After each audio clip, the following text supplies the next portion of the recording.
Ya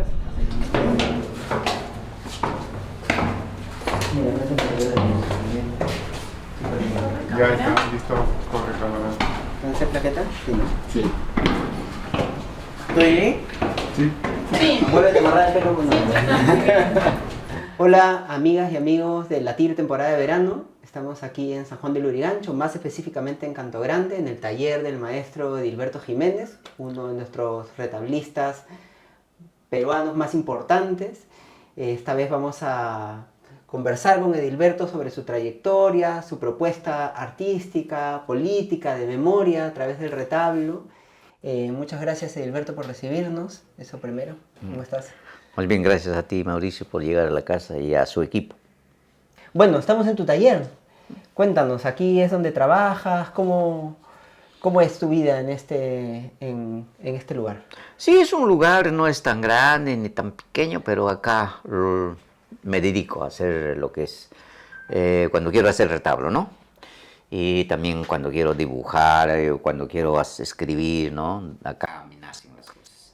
Pero es como quien dice el lugar donde que se hace, ¿no? Claro. Es el lugar de la creación.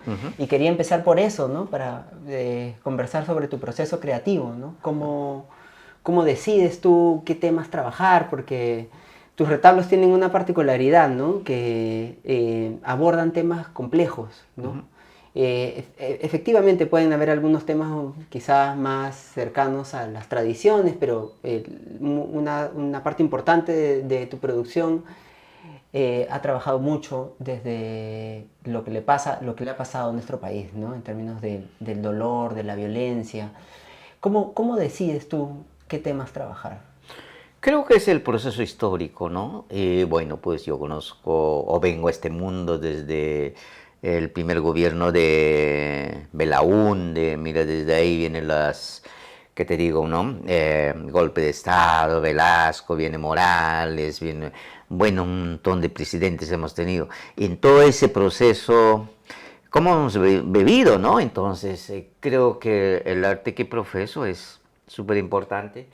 Gracias a mi padre, no un gran artista y autodidacta, yo soy fajardino, a propósito de la comunidad de Alcamenca, padres de ahí, bueno, son 7 hermanos, ¿no? De los 7 hermanos también nos dedicamos, mi hermano Nicario, Claudio, Mabilón, mi hermana Eliodora, Odón, Tuitos, ¿no? Cada uno nos caracterizamos y ahí. Creo mío es muy particular con todo el proceso histórico que vivimos y toda la vivencia, lo que he visto, etcétera. Creo que todo eso ha empujado que haga, que trabaje en estos cajoncitos de los retablos, ¿no? Claro, como tú has mencionado, no es una tradición familiar. Tu padre es uno de los grandes maestros, ¿no? Tus hermanos, todos se dedican también a ello. ¿Cómo ha sido vivir en esa familia, ¿no? Dedicada al arte del retablo? Y cómo tú has podido, creo yo, diferenciarte también de lo que hacía tu padre, lo que hacen tus hermanos y lo que hacen incluso otros retablistas de tu generación, ¿no? ¿Cómo has entendido ahí o cómo has vivido ese proceso? Creo que para mí es importante muchísimo mi tío, Félix Jiménez, mi abuela materna, Licaria, mi padre, estas cosas. Entonces creo que viví desde muy pequeño junto con ellos, o sea, la puna, al lado de los ríos, viví lo que ellos bebían, ¿no? O sea, desde muy pequeño he estado con uno y otro, creo que ahí entendí mucho lo que es la vida, ¿no? Entonces creo ese es un reflejo muy, muy grande, ¿no? Había una insinuación hacia mí de parte de mi tío, había una insinuación hacia mí de parte de mi padre, de parte de mi abuela, ¿no? Jugó muchísima la literatura oral, muchísimo esos abusos que se vivía en esos años, de cuando hablamos también de la guerrilla 65, etcétera. Y bueno, también conocí lo que es el sistema hacendil, viendo los hacendados, los gamonales, cuando migramos a Huamanga, etcétera, ¿no? En Huamanga también se miraba esa discriminación uno y otro. creo que ese golpe ha hecho que yo me engrose en un tema muy, muy social, se puede Ujú, decir, ¿no? ujú. Social, parte del pueblo. ¿Y es una decisión consciente, o sea, que tú tomas en algún momento y dices, yo voy a utilizar mi arte para hablar de esto, o es algo que se va dando naturalmente? ¿Cómo fue? Creo que sí, naturalmente, no dije que voy a hacer, sino quien ahí me dolía el dolor, es capaz de decir el dolor entraba ahí, ¿no? Ah, Una discriminación, por ejemplo, cuando llegas la primera vez a Huamanga, vas a ver a un campesino cuando su primer trabajo, el del migrante, es ser cargador, ¿no? ah, Cargar bultos, etcétera, y fuimos también parte de eso, ¿no? También fui parte de eso, entonces ahí cómo vas recibiendo y también cómo se caminaba en Huamanga, hay una discriminación de la clase señorial, los mm, manguinos, de los migrantes que te digan chuto, indio, ¿no? claro, No, es de la altura, etcétera, es como lo vives en Lima, ¿no? Cuando vienen acá, como te tratan ahorita, ¿no? ajá, Comunista, terruco, etcétera, ¿no? claro. Por tu color, por tu vestimenta, por tu identidad, había estas cosas y estos van marcando hacia mí. Claro, claro. Que son lamentablemente problemas que seguimos arrastrando, ¿no? Desde los años 60, 70 que tú estás refiriendo hasta ahora, ¿no? Pero a ti te toca vivir un momento particular de la historia del Perú, en Ayacucho además, que es, yo siento que es una de las grandes zanjas que tenemos en nuestro país, ¿no? Uno de los grandes parteaguas, ¿no? Que es el conflicto armado interno, ¿no? Ujú. Y ahí los artistas, creo yo, y este es un pensamiento muy mío, es especialmente los retablistas ayacuchanos empiezan a ser uno de los cronistas de ese conflicto, ¿no? De esa guerra, incluso antes que los intelectuales, antes que muchos medios de prensa, ¿no? Son los artistas tradicionales del Perú los que empiezan a graficar en su obra lo que estaba pasando en el Ande, ¿no? Y tú eres uno de ellos, ¿no? Claro, si hablamos de los años 80, bueno, son años muy especiales para mí. Soy estudiante, luego también ahí soy un periodista práctico, en ese momento también soy para no ser cogidos por las fuerzas represivas, por ejemplo, soy parte de una secta evangélica, el presbiteriano, soy parte de la Asociación Nacional de Periodistas, luego también soy uno de los amigos como integrante de la Cruz Roja Internacional, ¿no? Entonces, bueno, capaz busqué un poco para conocer y al mismo tiempo sobrevivir dentro de ese conflicto armado interno, Ujú, ¿no? Creo ujú. que ha sido de suma importancia para mí, ¿no? Pero capaz ha sido una suerte para mí. No todos pasaron, ¿no? Esa suerte, capaz. No tuve esa suerte, pero donde que sobreviví, no era yo también, no era yo solo, habíamos un grupo de muchachos eh, que, que hemos estado, por ejemplo, ¿no? Yo conozco mucho desde ese grupo que estuvimos, capaz personajes intelectuales, son poetas, escritores, otros novelistas, ¿no? Que a mí me valoró y nos valoramos y Mm, también en esos años obtuve premios nacionales, entonces nos empujábamos uno y otro, ¿no? Pero mm, era hacer algo dentro de ese conflicto, dentro de esa barbarie, ¿no? mm, mm. Ahora que mencionabas esto de tener que entrar dentro de un grupo evangélico, ¿no? Como una estrategia de sobrevivencia, pensaba en este retablo tuyo, La Muerte, ¿no? Donde tú me corregirás o les cuentas aquí a los amigos y amigas de Latir, tú tienes que cambiar unas figuras, representas a unos franciscanos, pero no iban a ser unos franciscanos originalmente, ¿no? Y esa es una estrategia para librarte de la represión. ¿Nos puedes contar un poquito cómo es eso? Sí, era un trabajo muy, eh, para contar capaz doloroso, algo, ¿no? Porque era una mañana cuando entraron los hinches a la casa y estábamos trabajando, pero yo estaba haciendo una represión que habían hecho los militares, ¿no?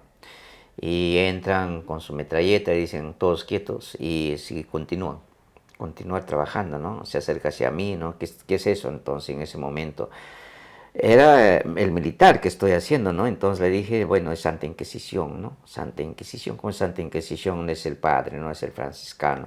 Inmediatamente tengo que voltear, ¿no? Taparle con esa ropa del franciscano, pero al mismo tiempo no era ropa del franciscano, sino era ¿cómo se llama? La ropa del muerto, ¿no? El hábito, ¿no? Con eso dije, este es franciscano. Pero seguía las botas, ¿no? Pero había la metralleta, ¿no? Entonces solo mi palabra era Santa Inquisición, ¿no? ¿No? Entonces ahí, por ejemplo, al final lo puse el nombre de la muerte, ¿no? La muerte, ¿por qué? Porque había visto hace 2 días antes, se lo habían llevado a un detenido cerca a mi casa, haciéndolo pasar, y luego lo asesinan, ¿no? Entonces había un río seco y este muerto, cada día el animal, los perros lo iban terminando, venía el río, lo han ido desapareciendo, ¿no? Entonces creo esas cosas eran dolorosas y ese acontecimiento había entrado a mi trabajo, ¿no? Pero en ese momento es como decir, vulgarmente me pescó el cinche, ¿no? Pero al cinche tenía que burlarme diciéndolo, no, este es franciscano, ¿no?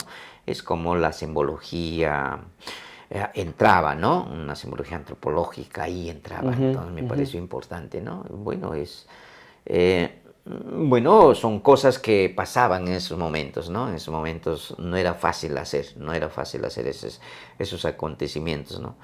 Y también para quién, ¿no? Era una manera de, no sé, una manera de, como para contar, era una manera como para estar dibujando algo de ese acontecimiento, ¿no? Y se quedó el trabajo, ¿no? Y el trabajo ha quedado así.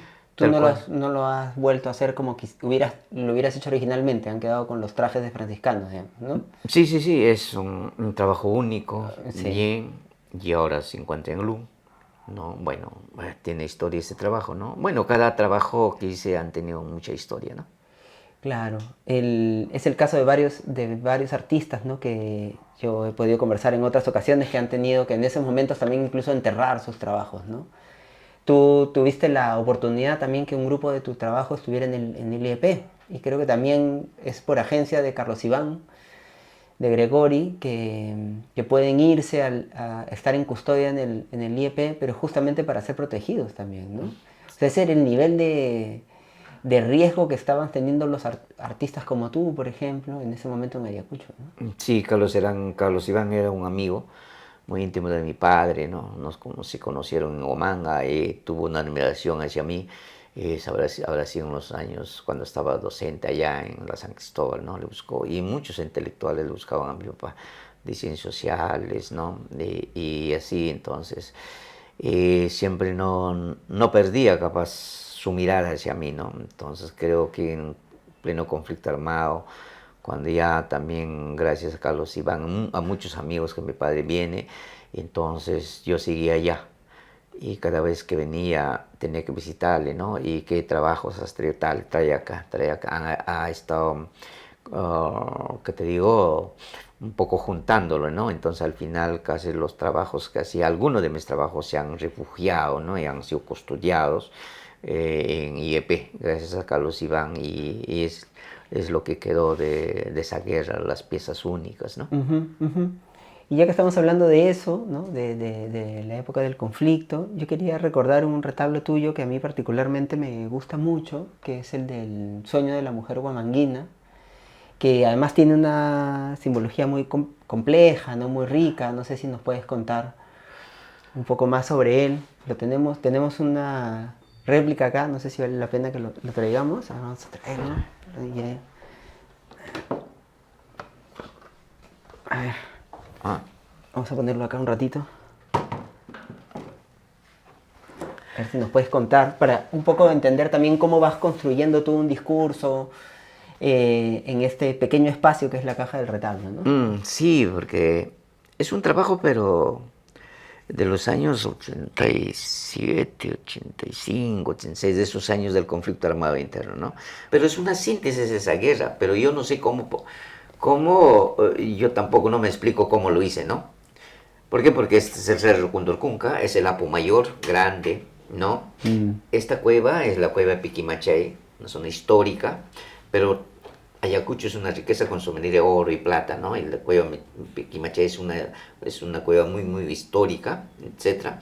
Pero ahí, mira, la historia de la mujer en conflicto armado interno era durísima. Capaz son las mujeres que sufrieron más que los varones Mm. de todo, porque son ellas que buscaban a sus seres queridos día y noche, ¿no?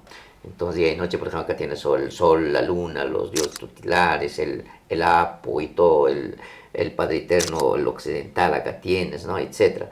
Pero es un sueño de la mujer, la mujer está soñando, la mujer huamanguina está soñando en un charco de sangre, este charco de sangre, donde que están deteniendo a su ser querido, podría ser su esposo, podría ser su hijo, su familiar, ¿no? Se lo están llevando, no se lo están deteniendo. Bueno, puede ser un cuartel, puede ser una dependencia, cualquier lugar, pero bueno, se lo llevan. Luego está ya pues detenido en una celda, ¿no? Una carceleta, etcétera, puede ser el cuartel, puede ser cualquier dependencia, pero no. Ella al final, bueno, todos los detenidos en su mayoría han sido asesinados, desaparecidos, ¿no? Y en Ayacucho tuvimos grandes sitios, lugares de botaderos, por ejemplo, Puracute, el El Infiernillo, Infiernillo, etcétera, claro. muchos lugares solitarios. Y ahí lo llevaban de noche con sus carros portatropas, el ejército, por ejemplo, o simplemente los arrojaban, ¿no?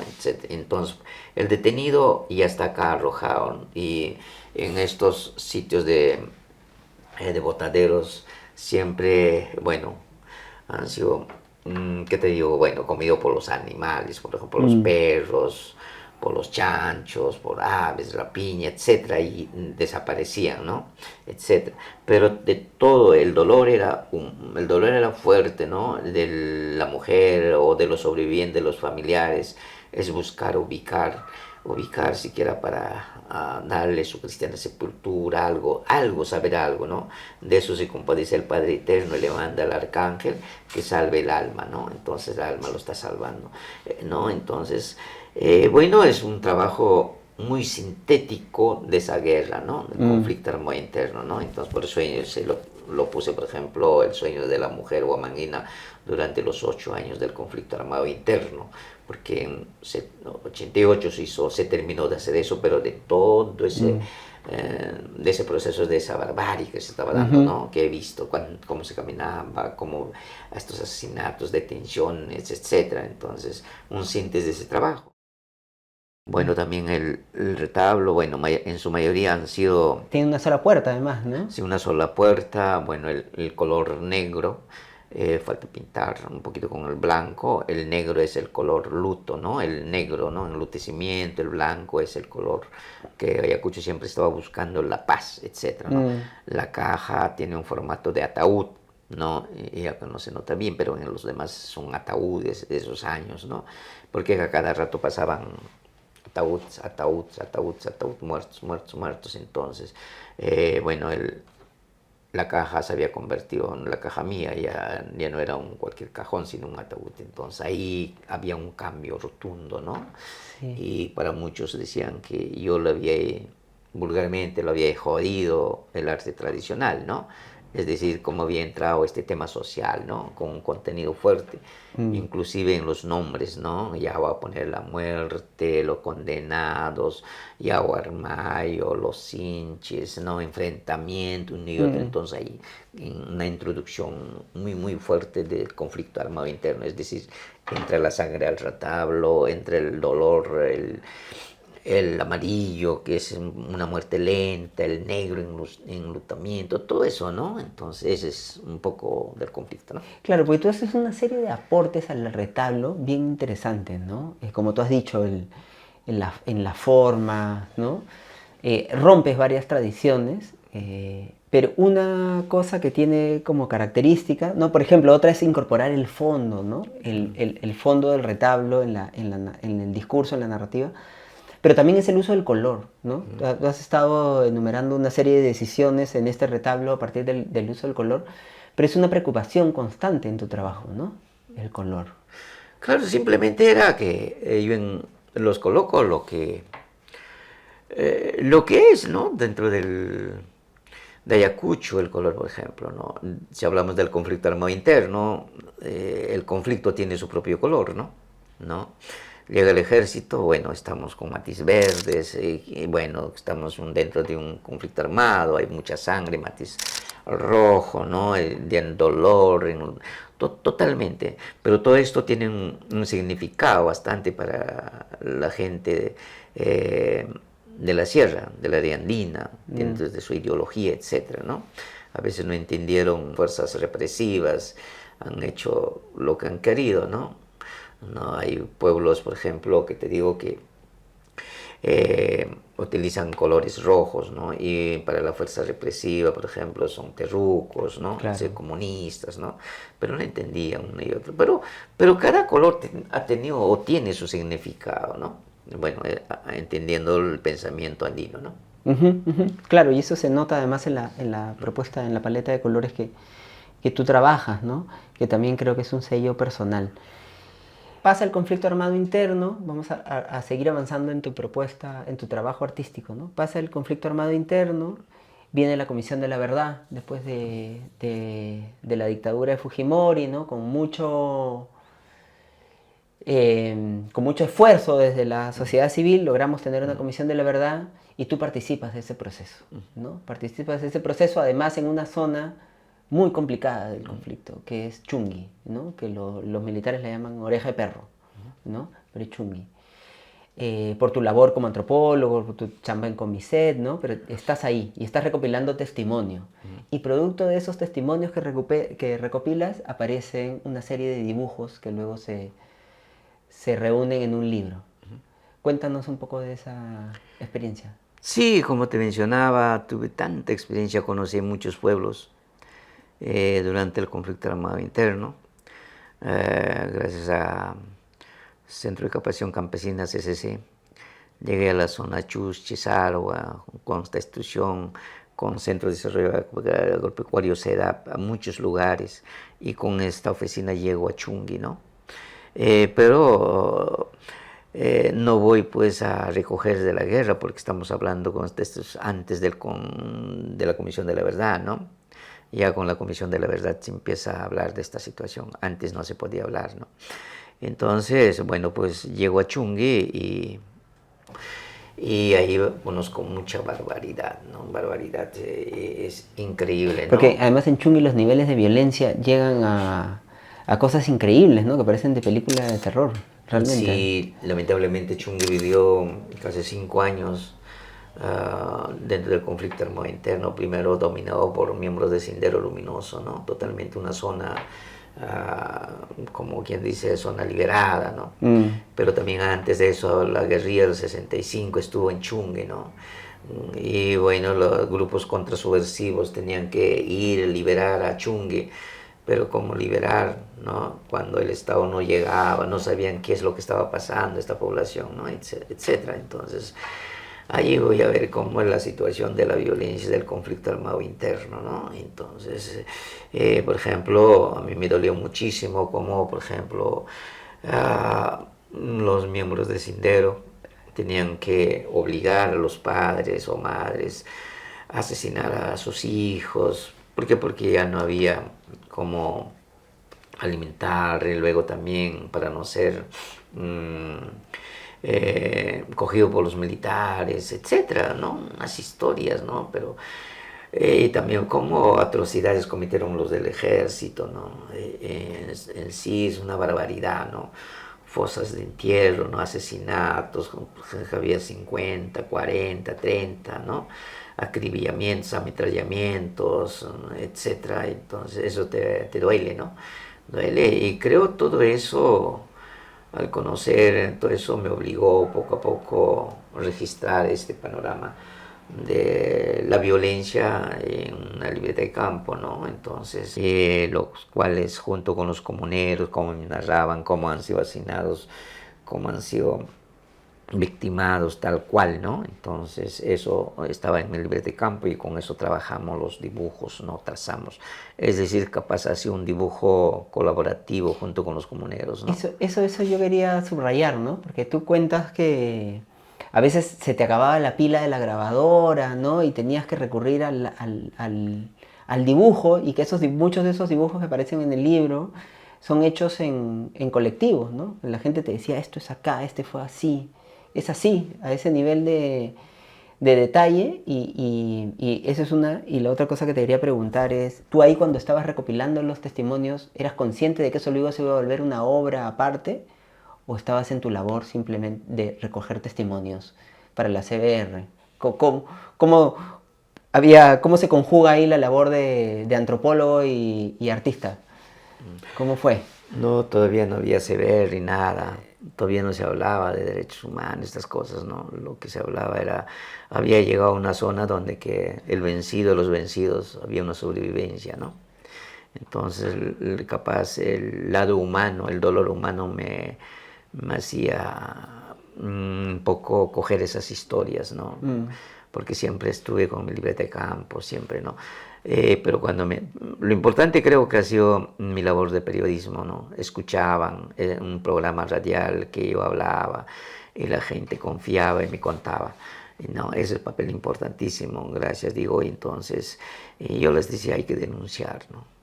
Como cualquier cosa, uno se compadece, ¿no? Hay que denunciar este acto, ¿no? Pero yo no sabía cómo denunciar, ¿no? Era como para hacer conocer a mi institución, luego era para hacer conocer a la Asociación Nacional de Periodistas, mis amigos, ¿no? Luego para publicar la barbarie que había pasado, ¿no? Claro. ¿Por qué? Porque era horrible que te diga, bueno, pues imagínate que le cortaban las orejas, que le cortaban las manos, que le cortaban las lenguas, los narices delante, las violaciones, etcétera, ¿no? Que te enterraban ahí cuando no estás vivo, simplemente vivo te enterraban, ¿no? ¿No? Entonces, cosas de familias íntegras que los acribillaban, ¿no? A una señora gestante, a sus hijos, a su esposo, y te dolían toda esa barbarie, ¿no? Y el que te contaba, bueno, pues era terrible, ¿no? Escucharle, ¿por qué? Porque entre lágrimas, ¿no? Lágrimas y bueno, y iban conmigo por primera vez ellos a esos lugares donde que estaban, ¿no? Entonces iban y me narraban cosas horribles, ¿no? Entonces ahí nace el dibujo con fuerza, ¿no? Con fuerza, ¿no? Y tampoco no podía, cuando la señora me está contando, grabarle, a pesar que tenía una grabadora, tampoco cuando me lo estaban contando no iba a tomarle una foto, ¿no? Ni filmarle, ¿no? Claro. Perdía todo, ¿no? Entonces seguía, y entonces creo ese dolor, esa historia entraba al dibujo junto con ellos, ¿no? Esto era así, me corregían, pero por dónde, cómo lo han hecho, hacían hecho, ¿no? Cómo venía la bala venía así, era de noche, ¿no? La luna, cómo estaba la luna, ¿no? Y para ellos parece que estaba llorando la luna, para ellos el sol estaba llorando, o sea, ni siquiera, ya no sentía que estaba ahí vivo, te van contando, entonces toda esa historia entra al dibujo, ¿no? Pero tampoco no he ido para hacer un libro, nada, sino en ese momento era que cogía y no, que Claro. cogía, ¿no?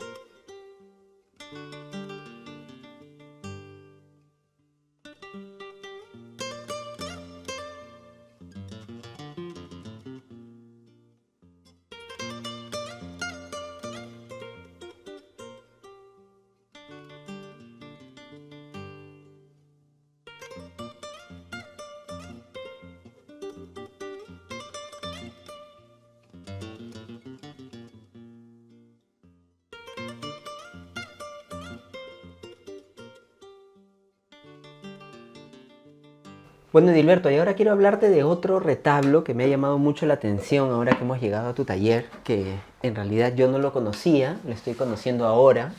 Y me ha llamado mucho la atención por la potencia que tiene, ¿no? Por la complejidad de discursos que hay ahí reflejados en el medio de tanta pancarta. A ver, cuéntanos un poco qué estamos viendo. Sí, tú sabes, después del conflicto armado interno y bueno, vienen tantos gigantografías, avisos, investigaciones, un y otro, ¿no?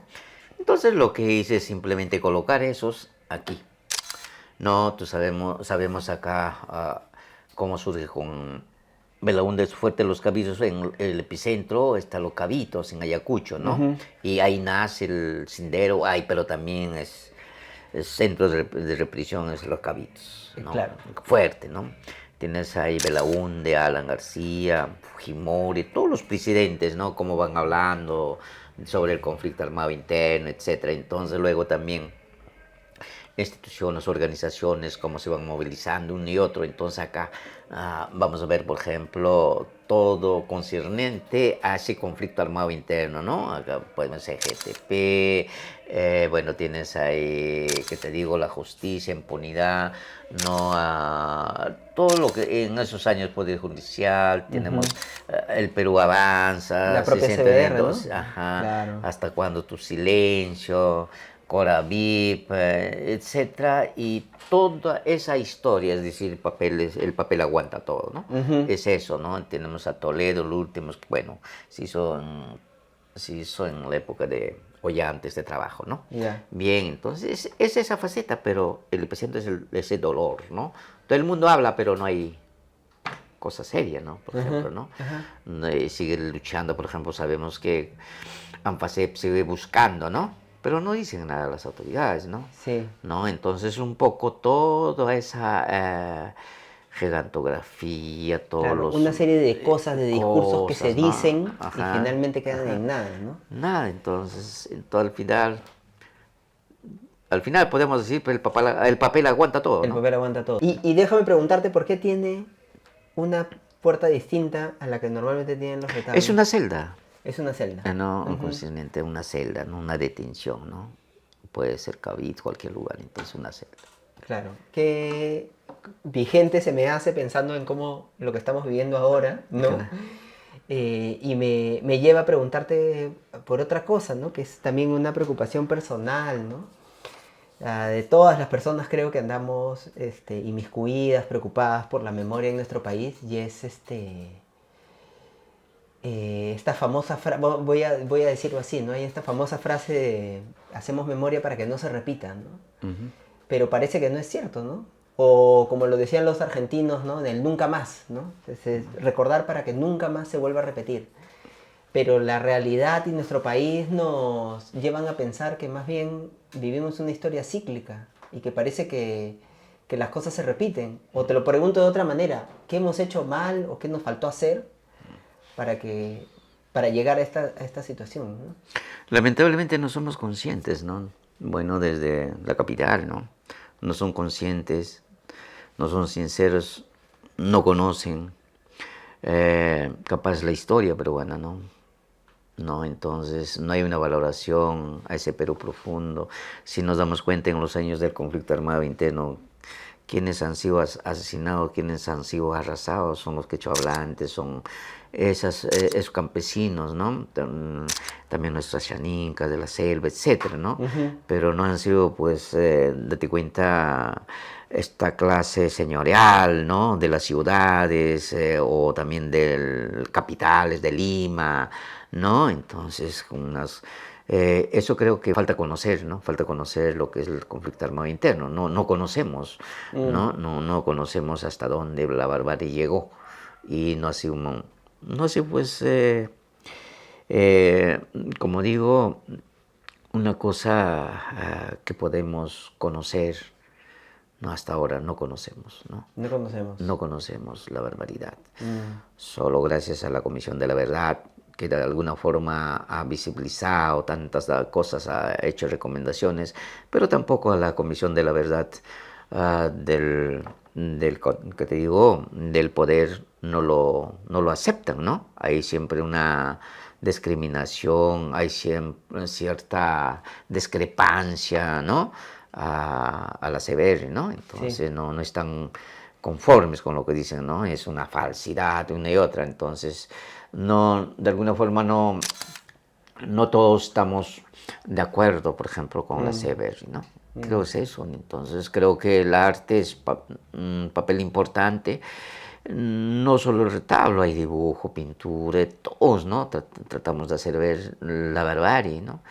Pero tampoco no tenemos dónde mostrar esa barbarie, ¿no? No hay, no tenemos, entonces no estamos siendo aceptados todavía a estas alturas, ¿no? Claro, claro. Sí, pues es verdad, ¿no? Es como la CBR, que es una política pública del Estado peruano, termina siendo luego incluso terruqueada, vamos a decirlo en esos términos, por el propio Estado peruano, ¿no? Y vemos como muchas cosas que la CBR ya proponía en su informe final, que es uno de los documentos más exhaustivos que se ha hecho sobre el conflicto armado interno, como hechos probados, terminan siendo ahora puestos en cuestión, ¿no? Como el rol represor de los militares, ¿no? Como entendidos como una práctica sistemática de violación a los derechos humanos, por ejemplo, ¿no? Y no como excesos, ya ni siquiera como excesos, sino justificando realmente lo que había que hacer en pro de una paz, ¿no? Y en ese contexto, como tú bien dices, hay una serie de manifestaciones artísticas, producción artística, intelectual también, ¿no? Que ha ido incluso más allá que las políticas públicas, ¿no? Ahí la labor de artistas como tú y como otros, ¿no? Que han ido más allá, han ido a la vanguardia de lo que el Estado podía proponernos en políticas de memoria, ¿no? Eso, de ahí lo valioso que nos parece tu trabajo, y por eso también estamos aquí hoy día conversando contigo, ¿no?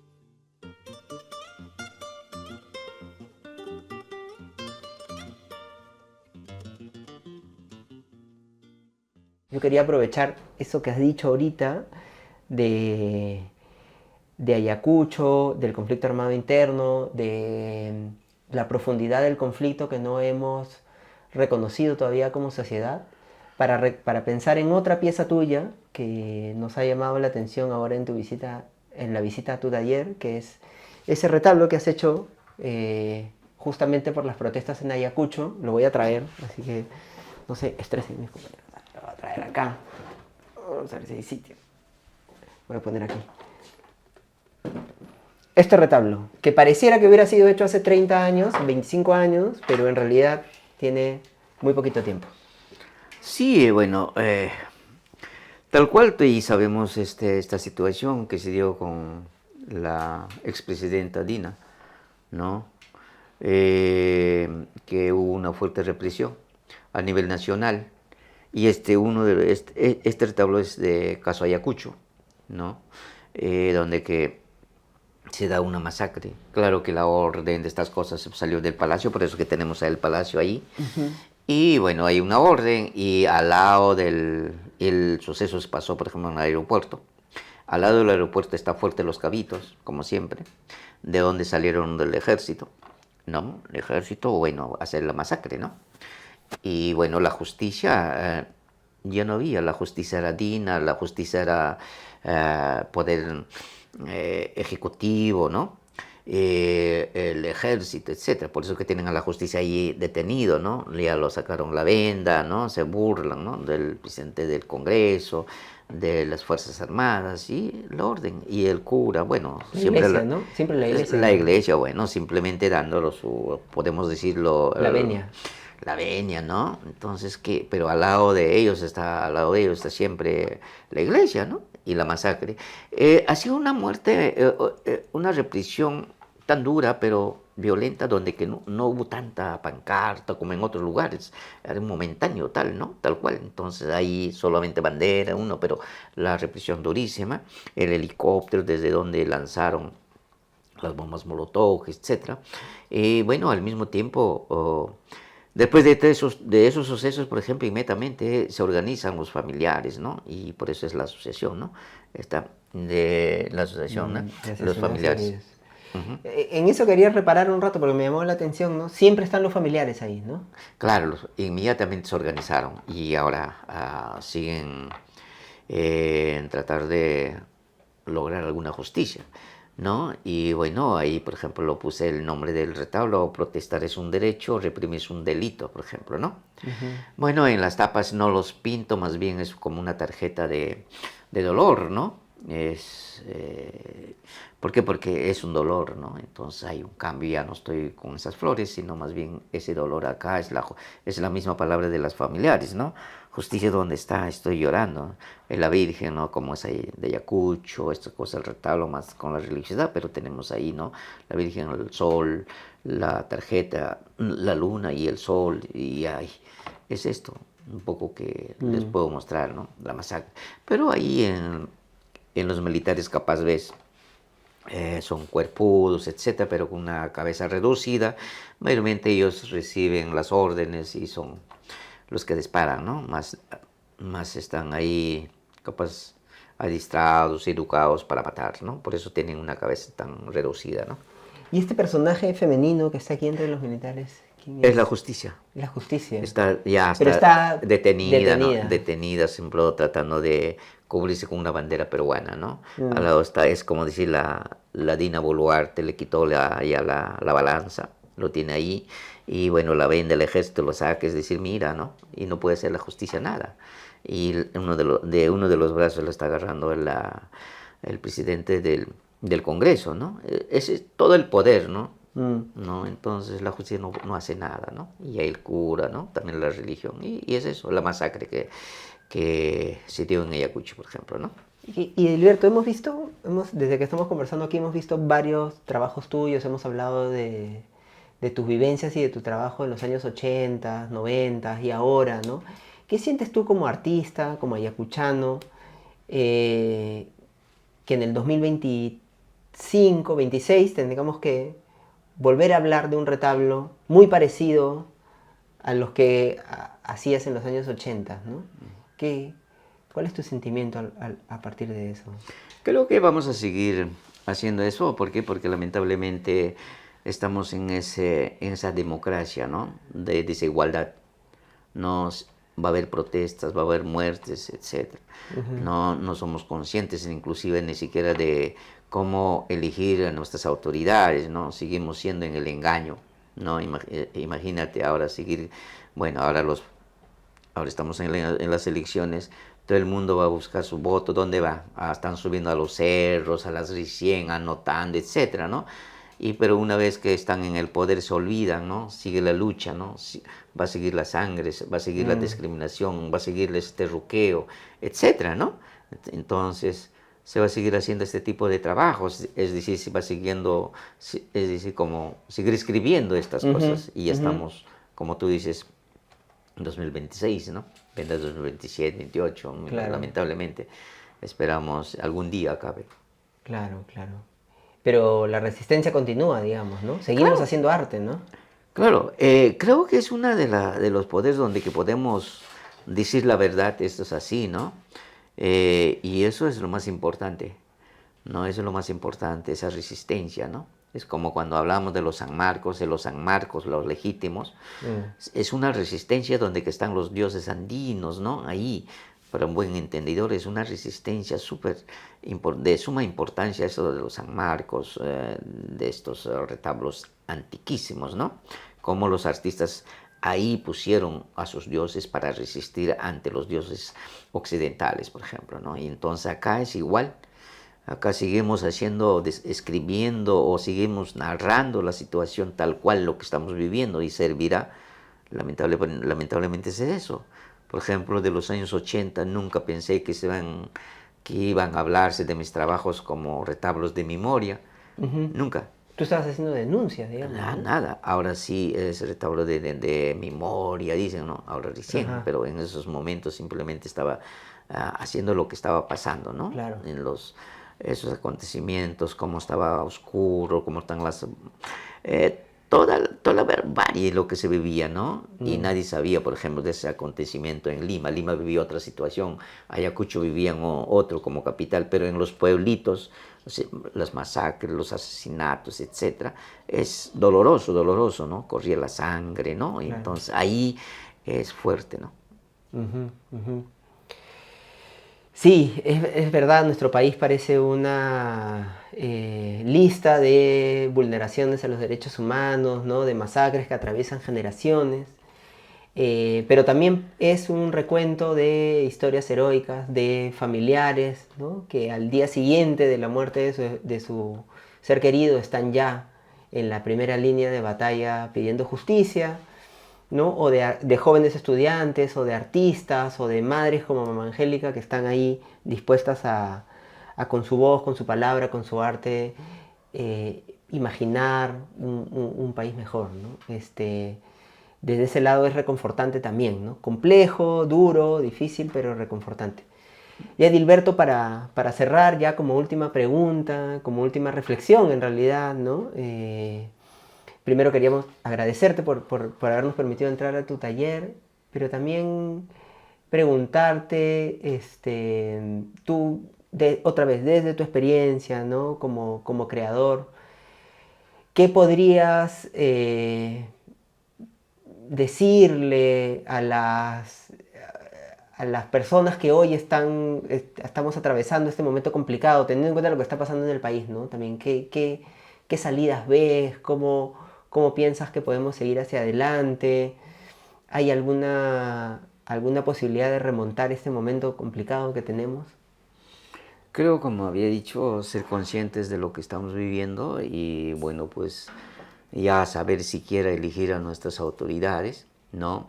Y así para que el sol no siga llorando, así para que la luna no siga llorando. ¿Por qué digo eso? Porque, por ejemplo, la gente del campo, gente campesina o gente del Perú profundo siempre está con su sol, está con su luna, etcétera, ¿no? Ujú. Es por eso que, por ejemplo, en los retablos los pongo esa sangre o las lágrimas a estos, ¿no?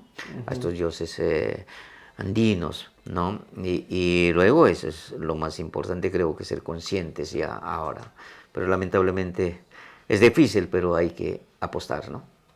Hay que apostar, no nos queda otra tampoco, ¿no? No hay otra, No nos ¿no? pueden ganar, hay que seguir Claro, viviendo.